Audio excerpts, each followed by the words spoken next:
আসসালামু আলাইকুম রহমতুল্লাহি ওয়া বারাকাতুহু। আমি খালিদ সাইফুল্লাহ, এলএম সেবা চ্যানেলের পক্ষ থেকে আপনাদেরকে জানাই আন্তরিক শুভেচ্ছা। আজ আমি নাদিয়াতুল কায়দার অধ্যায় নিয়ে আলোচনা করব। আজ ৮ নম্বর পর্ব অর্থাৎ ৮ নম্বর পৃষ্ঠা নিয়ে আলোচনা করব। বিষয় তানবিনের পরিচয়। এর আগে আমি ৭টি পর্ব দিয়েছি।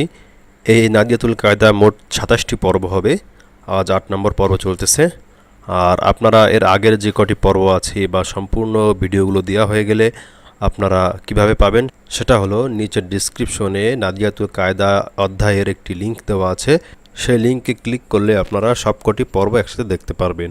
আরেকটি বিষয় হলো, আপনারা যারা অনলাইনে আমার কাছে ক্লাস করতে চান, যে কোনো মাধ্যমে স্কাইপি বা হোয়াটসঅ্যাপ বা যে কোনো মাধ্যমে হোক, তারা অবশ্যই আমার সাথে এই মেল অ্যাড্রেসে যোগাযোগ করবেন, খালিদ সাইফুল্লাহ 33@gmail.com। ডিসক্রিপশনে সেই মেল অ্যাড্রেস দেওয়া আছে। আপনারা অবশ্যই আমাকে মেল করবেন, দেশে থাকুন বা দেশের বাইরে থাকুন, আমি অবশ্যই আপনাদের সাথে যোগাযোগ করব। আর আমার চ্যানেলটি যারা এখনও সাবস্ক্রাইব করেন না, অবশ্যই সাবস্ক্রাইব করে বেল বাটনটি বাজিয়ে দিবেন এবং আমার ভিডিও ভালো লাগলে অবশ্যই অন্যের কাছে শেয়ার করবেন। তাহলে আজকে ৮ নম্বর পর্ব নিয়ে আলোচনা করব। বিষয় তানবিনের পরিচয়। এর আগে আমরা হরকত পড়েছি, এখন তানবিনের পরিচয়। এই হলো তানবিনের পৃষ্ঠা, অর্থাৎ ৮ নম্বর পৃষ্ঠায় যে ৮ নম্বর পৃষ্ঠা। আমি বলেছি যে প্রতিটি পৃষ্ঠা প্রতিটি পর্ব সাজাবো, আপনারা প্রতিটি পর্ব খুব মনোযোগ সহকারে দেখবেন। এর আগের পর্বে একটি কথা আপনাদেরকে খুব গুরুত্ব সহকারে আমি বলেছিলাম যে 4টি জিনিস খুবই গুরুত্বপূর্ণ। ১ নম্বর হরকত, হরকতের আগে আপনাদেরকে দেখিয়েছি। এরপর হলো আজকে যে তানবিন, এরপরে আছে মদের হরকত, তারপরে মদের হরফ। এই 4টি বিষয় খুবই গুরুত্বপূর্ণ। আপনারা 4টি জিনিস খুবই মনোযোগ সহকারে পড়বেন এবং খুব সুন্দরভাবে সহি করবেন এই উচ্চারণগুলো, কারণ এই 4টি উচ্চারণের মধ্যেই কোরআন মাজিদে সীমাবদ্ধ আছে। এই 4টি উচ্চারণ শিখতে পারলে কোরআন মাজিদ খুব সুন্দরভাবে আপনি শিখে যাবেন। তো এই সংজ্ঞাটা মুখস্থ করতে হবে, 4টি সংজ্ঞা। এর আগে আমরা হরকত পড়েছিলাম, এক জবর এক জের এক পেশকে হরকত বলা হয়। হরকতের উচ্চারণ তাড়াতাড়ি পড়তে হয়। এখানে দেখুন এই সংজ্ঞাটা আপনারা মুখস্থ করেন খুব ভালোভাবে। 2 জবর 2 জের এবং 2 পেশকে তানবিন বলে। তানবিন উচ্চারণও তাড়াতাড়ি পড়তে হয়। এর আগে হরকত পড়েছি এক জবর এক জের, এখানে এক জবর এক জের এক পেশ ছিল এবং এখানে হলো 2 জবর 2 জের এবং 2 পেশ। এখানে 2টা জবর, এখানে 2টা জের এবং পরের পৃষ্ঠায় আছে 2টা পেশ। এটাকে বলা হয় তানবিন। আর এর আগে আমরা হরকত পড়েছি এক জবর এক জের এবং এক পেশ হরকত। আশা করি হরকত আপনাদের খুব সুন্দরভাবে হয়েছে। আর হরকত যাদের হয়ে গেছে তাদের এই তানবিন খুব সহজে হয়ে যাবে, কারণ হরকতের উচ্চারণের মতোই সবকটি উচ্চারণ। আমি হরকতের উচ্চারণ সময় আমি আপনাদেরকে একটু উদাহরণ দিয়ে বলেছিলাম যে কীভাবে উচ্চারণগুলো হয়। তো এই তানবিনের উচ্চারণও যদি হরকত উচ্চারণ হয়ে যায় তাহলে তানবিনের উচ্চারণগুলো খুব সুন্দরভাবে হয়ে যাবে। তো আমি এখানে আপনাদেরকে এক্সট্রাভাবে লিখে দিয়েছি খুব সহজভাবে। এখানে সেভাবে লেখা আছে যে 2 জবর 2 জের 2 পেশকে তানবিন বলে। যে হরফে তানবিন থাকে সেই হরফের উচ্চারণ তাড়াতাড়ি করিয়া পড়িতে হয়। আমি এখানে এক কথা বলেছি, তানবিনের উচ্চারণ তাড়াতাড়ি পড়তে হয়। যে হরফে তানবিন থাকে সেই হরফের উচ্চারণ তাড়াতাড়ি করিয়া পড়িতে হয়, একই কথা। আসলে মুখস্থ বিষয় না, বিষয় হলো বোঝা যে আসলে কী বলা হয়েছে এখানে। তো আপনারা আশা করি এই সংজ্ঞাটা খুবই ভালোভাবে মুখস্থ করে নেবেন। মুখস্থ করার পরে আপনারা এই উচ্চারণে যাবেন, এই আলিফ থেকে ইয়া পর্যন্ত, তারপর উচ্চারণে যাবেন। এইটা মুখস্থ করার পরে। তাহলে আসুন দেখি কীভাবে উচ্চারণ করতে হয়। দেখুন এখানে আগেই বলেছি আলিফে কিছু হয়ে গেলে আলিফ হামজা হয়ে যায়। আলিফের উচ্চারণ আলিফ থাকে না, আলিফ হামজা হয়ে যায়। তাহলে এখানে উচ্চারণ করতে হবে হামজা 2 জবর আন। হামজা জবর আ, হরকতে পড়েছিলাম হামজা জবর আ, আর 2 জবর দিয়ে উচ্চারণ হবে আন। শেষে শুধু নুন লাগাইতে হবে, অর্থাৎ দন্তান্ন লাগাইতে হবে, শেষে নুন লাগাইতে হবে। হামজা 2 জবর আন, বা 2 জবর বান, বা 2 জবর বান। হরকতে পড়েছিলাম বা জবর বা, আর তানবিনে বা 2 জবর বান। এখানে যেন বান এই নুনে গুন্না না হয় সেদিকে খেয়াল রাখবেন। আবার বান এরকম যেন টান না হয়ে যায় সেদিকে খেয়াল রাখবেন। তানবিনের উচ্চারণ তাড়াতাড়ি পড়তে হবে। বা 2 জবর বান। আর এখানে একটি বিষয় হলো, অনেকে আলিফ বলে বা আলিফ 2 জবর বান, এটাও সঠিক, এবং বা 2 জবর বান এটাও সঠিক। আপনাদের যেটা সুবিধা হয় সেটা পড়তে পারেন, কিন্তু আমি পড়াই বা 2 জবর বান, আলিফ পড়াই না, আলিফ বাদ দিয়ে পড়ি। বা 2 জবর বান, তা 2 জবর তান, সা 2 জবর সান, সা 2 জবর সান। সা যেহেতু জিব্বার আগাতে বলতে হবে, একটু ভালো করে মেহনত করবেন। সা 2 জবর সান, জিম 2 জবর জান, জিম 2 জবর জান। এখানে আপনারা প্রথম থেকে শেষ পর্যন্ত একটানায় বানান করে পড়বেন, কারণ যাদের হরকত হয়ে গেছে তাদের এই পৃষ্ঠায় আসলে মেহনত তেমন না করলেও হয়ে যাবে, কারণ হরকত যদি ভালোভাবে হয়ে থাকে তাহলে তানবিন খুব সহজভাবে হয়ে যাবে। জিম 2 জবর জান, জিম 2 জবর জান। হা 2 জবর হান, হা 2 জবর হান, হা 2 জবর হান। খ 2 জবর খন, খ 2 জবর খন, খ 2 জবর খন। দাল দুই জবর দান, দাল দুই জবর দান, জাল দুই জবর জান, জাল দুই জবর জান, র দুই জবর রন, র দুই জবর রন, র দুই জবর রন, ঝা দুই জবর ঝান, ঝা দুই জবর জান, ঝা দুই জবর জান, ঝা দুই জবর ঝান, সিন দুই জবর সান, সিন দুই জবর সান, সিন দুই জবর সান, সিন জবর সা, সিন দুই জবর সান, সিন দুই জবর সান, শিন দুই জবর শান, শিন শাসা আওয়াজ হবে, শিন দুই জবর শান, শিন দুই জবর শান, শিন দুই জবর শান, সদ দুই জবর সন, সদ দুই জবর সন, সদ দুই জবর সন, সদ দুই জবর সন, সদ মোটা হবে যেহেতু ইস্তেআলার অক্ষর এই জন্য সদ মোটা করে পড়তে হবে।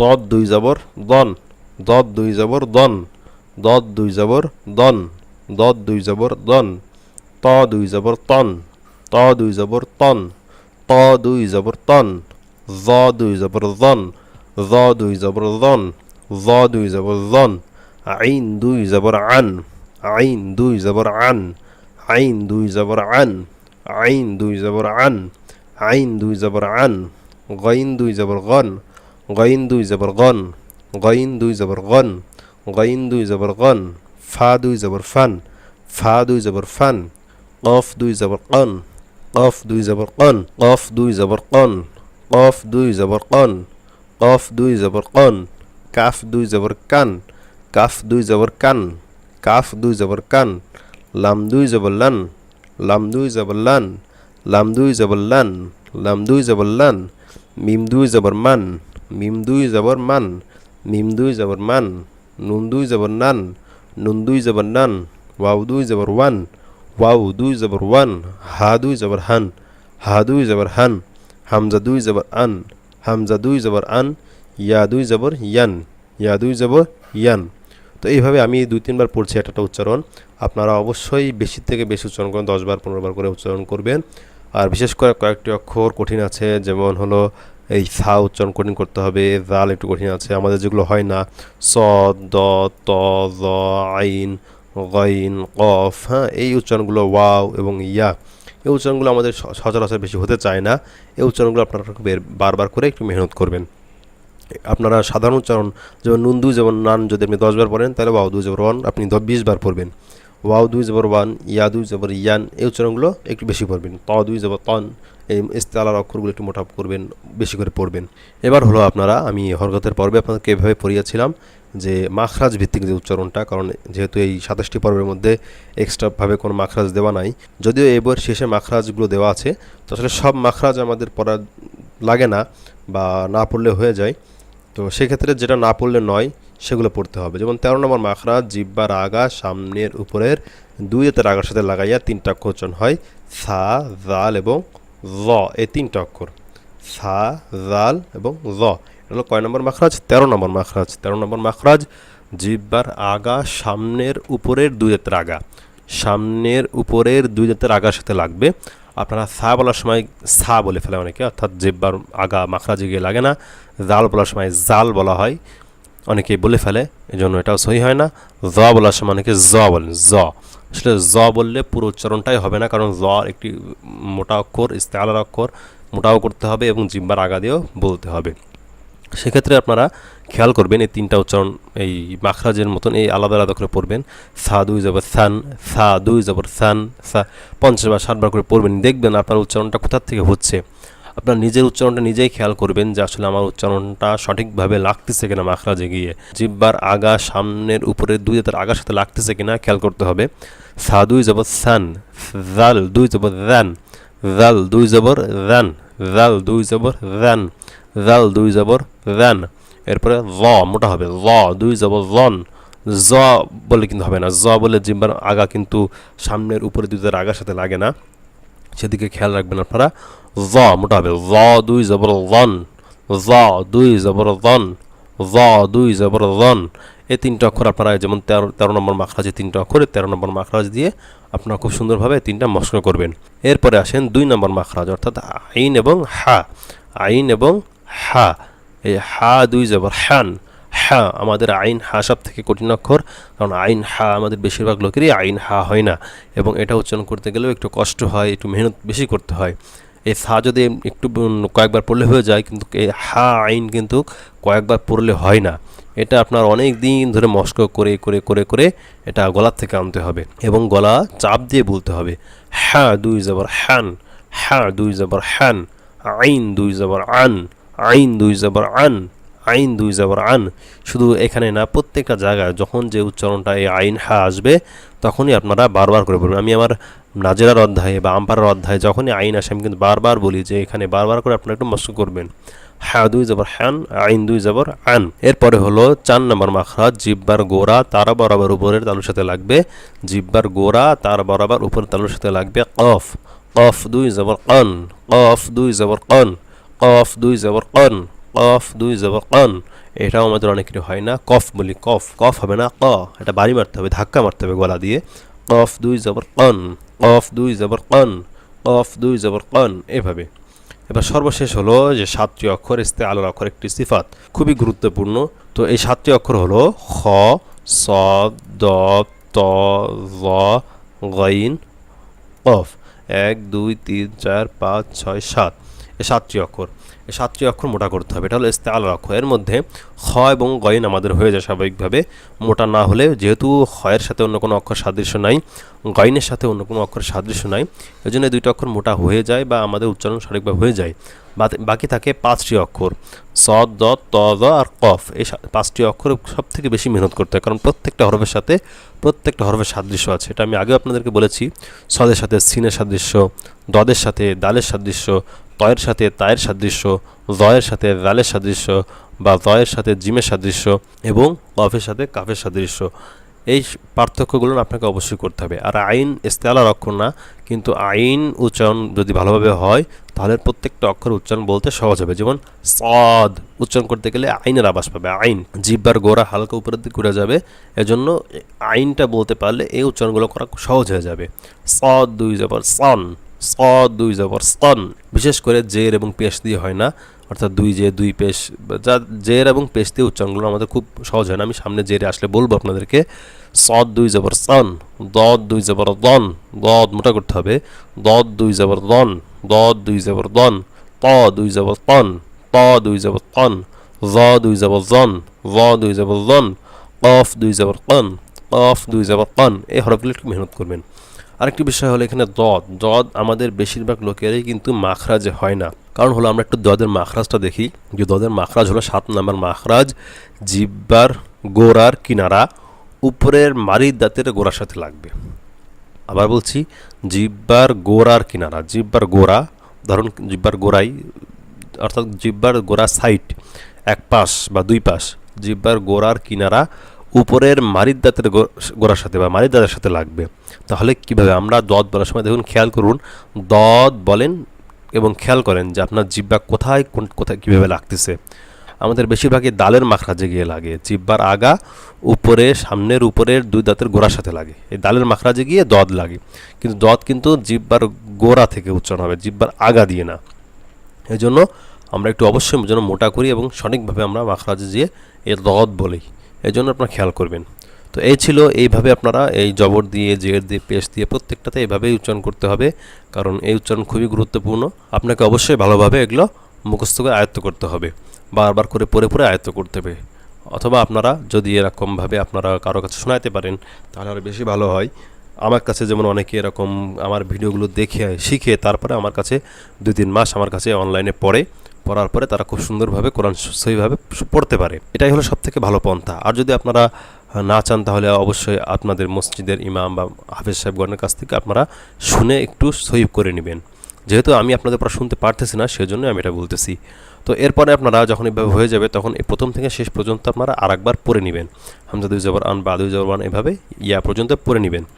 এরপরে আসুন জের দিয়ে, হামজা দুই জের ইন, হামজা জের পড়ছিলাম ই এবং তানবিন হলে হবে ইন, হামজা দুই জের ইন, হামজা দুই জের ইন, বা দুই জের বিন, বা দুই জের বিন, তা দুই জের তিন, তা দুই জের তিন, সা দুই জের সিন, জিব্বার আগা দিয়ে, সা দুই জের সিন, সা দুই জের সিন, জিম দুই জের জিন, জিম দুই জের জিন, হা দুই জের হিন, হা দুই জের হিন, হা দুই জের হিন, হা দুই জের হিন, খ দুই জের খিন, খ দুই জের খিন, খ দুই জের খিন, দাল দুই জের দিন, দাল দুই জের দিন, দাল দুই জের দিন। খেয়াল করবেন যেন আপনার কোনো সময় টান না হয়ে যায় বা শেষের জন্য গুণনা, অনেকের দিন এরকম গুণনা হয়ে যায়, এরকম যেন না হয়ে যায়। আপনারা পড়ার সময় অবশ্যই দিকে খেয়াল রাখবেন।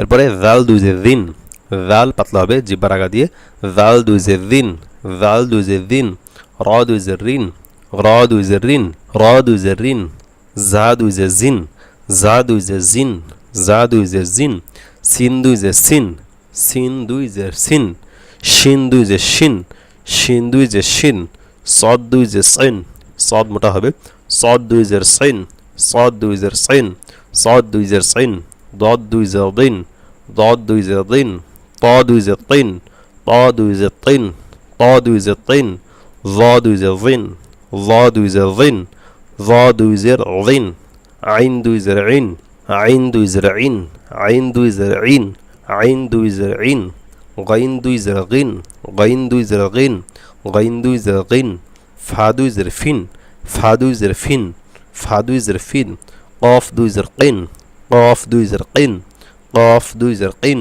কফ দুই জের কিন, কাফ দুই জের কিন, কাফ দুই জের কিন, লাম দুই জের লিন, লাম দুই জের লিন, মিম দুই জের মিন, মিম দুই জের মিন, নুন দুই জের নিন, ওয়াও দুই জের উইন, ওয়াও আমাদের অনেকেরই হয় না, একটু খেয়াল করবেন, ওয়াও দুই জের উইন, ওয়াও দুই জের উইন, ওয়াও দুই জের উইন, হা দুই জের হিন, হা দুই জের হিন, হামজা দুই জের ইন, হামজা দুই জের ইন, ইয়া দুই জের ইন, ইয়া দুই জের ইন, ইয়া দুই জের ইন, ইন না হয়ে যায়, হামজা না হয়ে যায়, ইন বলে অনেকেই, ইন হবে না, হবে ইন, ইন, ইয়া দুই জের ইন, ইয়া দুই জের ইন, ইয়া দুই জের ইন। তো এইভাবে আপনারা বারবার, আমি 2-5 বার করে পড়েছি, 2-3 বার করে পড়েছি, কিন্তু আপনারা বেশি করে পড়বেন। এরপর আসুন ঠিক আগের নিয়মের মতো, আগে সা দুই জের সিন ভালোভাবে পড়বেন, সা জাল এবং জয় 3টা অক্ষর ভালোভাবে পড়বেন, সা দুই জের সিন, জাল দুই জের দিন, জ দুই জের জিন, বারবার করে পড়ে মস্ক করবেন। এরপরে আইন হা 2টি অক্ষর, হা দুই জের হিন, হা দুই জের হিন, হা দুই জের হিন, হা দুই জের হিন, আইন দুই জের আইন, আইন দুই জের আইন, আইন দুই জের আইন, এভাবে এই 2টি অক্ষর মস্ক করবেন। তারপরে কফ দুই জের কিন, 4 নম্বর মাখরাজ, কফ দুই জের কিন, কফ দুই জের কিন, কফ দুই জের কিন। যখন এটা হয়ে যাবে তখন ইস্তেআলার যে 7টি অক্ষর আছে, একটি সিফাত, তো এই 7টি অক্ষর মস্ক করুন বেশি করে। খ দুই জের খিন, সদ দুই জের সিন, সাইন মোটা হবে, দেখুন সদ দুই জের সিন আর সিন দুই জের সিন, সদ দুই জের সাইন, সিন দুই জের সিন। আপনি বলেন তো নিজে নিজে, সিন দুই জের সিন, সদ দুই জেরও বেশিরভাগ লোক সিন বলে, তো এটাও সিন এটাও সিন, তাহলে পার্থক্য হলো কোথায়? এজন্য আপনারা একটু খেয়াল করবেন, সদ দুই জের হবে সাইন, মোটা হবে সাইন, সদ দুই জের সাইন, চাপ দিতে হবে একটু। দদ দুই জের দইন, এই দালের সাথে দাল দুই জের দিন, দদ দুই জের যদি দিন বলি তাহলে কিন্তু হবে না, দুইটা একই হয়ে যাবে। এজন্য পার্থক্য করতে হবে, দদ দুই জের দিন মোটা করতে হবে, দইন, দদ দুই জের দিন, ত দুই জের তৈন, ত দুই জের তৈন, জ দুই জের দিন, জ দুই জের দিন। এরপরে গাইন দুই জের গিন, গাইন দুই জের গিন, কফ দুই জের কিন, কফ দুই জের কিন, কফ দুই জের কিন। এই হলো 7টি অক্ষর, আপনারা মস্ক করবেন। তো এই পর্যন্তই আপনারা ভালোভাবে পড়বেন, এইভাবে ভালোভাবে পড়েই সামনে আগাবেন। আর যেটা বলেছি, যদি আপনারা ভালো হয়, আমার কাছে হোক বা কারো কাছে হোক, আপনারা একটু আপনার ভিডিওগুলো দেখে একটু শোনায় দিবেন, তাহলে সবথেকে বেশি ভালো হয়। আর এর পরের পৃষ্ঠায় আছে পেশ এবং তানবিনের উচ্চারণ আছে কিছু। আর আজকে এই পর্ব এতটুকুই। পরবর্তী পর্ব হবে 9 নম্বর পর্ব, 9 নম্বর পৃষ্ঠা, অর্থাৎ তানবিনের পেশ দিয়ে আছে যে উল্টাপাল্টা করে, এবং এখানে উচ্চারণ আছে। তো এই হলো পরবর্তী পর্ব হবে এই পৃষ্ঠা দিয়ে। আর আমি আগেও বলেছিলাম যে আপনারা যারা আমার কাছে কোরআন শিখতে চান অনলাইনে, তারা আমার সাথে এই মেল অ্যাড্রেসে khalidsaifullah33@gmail.com, এই মেল অ্যাড্রেসে আমার সাথে যোগাযোগ করবেন, আমাকে মেল করবেন, আমি আপনাদের সাথে যোগাযোগ করব ইনশাআল্লাহ। দেশে থাকুন বা দেশের বাইরে থাকুন, যেখান থেকে থাকুন না কেন, আমার সাথে আপনারা অনলাইনে ক্লাস করতে পারবেন। তো আজকে এ পর্যন্তই, পরবর্তী ভিডিও দেখার আমন্ত্রণ। সবাই ভালো থাকবেন, সুস্থ থাকবেন। আসসালামু আলাইকুম ওয়া রাহমাতুল্লাহি ওয়া বারাকাতুহু।